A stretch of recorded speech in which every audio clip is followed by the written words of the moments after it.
दैनन्दिन जीवनशैली रे खाद्य खाइबा एक नियमित प्रक्रिया एवं खाद्य रे लुण एक अत्यावश्यक द्रव्य। जेकोसी आइटम हेउना कहीं बिना लुण रे ताहा स्वादिष्ट लगेनी। चारु चिकेन मटर तरकारी रु मटन तरकारी सबुथिरे लुणर आवश्यकता रही। केही केही तो आवश्यकता ठारू अधिक लुण खाइबार अभ्यास रे पड़ी जाउछंती। आइटम रे अधिक परिमाणर लुण पकाई खाइबा को सेमाने भल पाते। वर्तमान अनेक प्रकार रोग बाहरुछि, जहा पई अनेक लोक रोग मुखरे पड़ुछंती, जहार प्रमुख कारण हेउछि अधिक लुण परिमाण।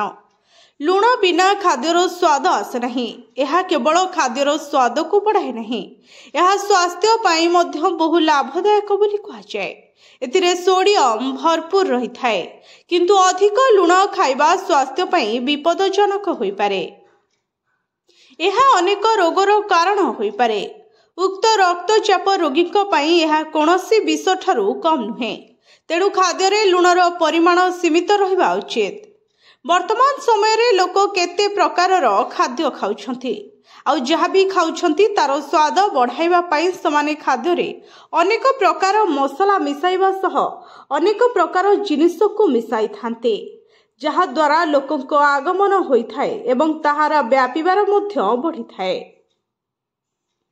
तेणु जेबे आपण माने खाद्य खाउछंती सेथिरे मसला एवं तेल लुणर भाग देखि खाद्य ग्रहण करंतु, नहेले यह द्वारा पर मुहूर्त रे आपनको अनेक शारीरिक समस्यार सम्मुखीन होबाकू पड़िबो। Bureau report, STV Odia.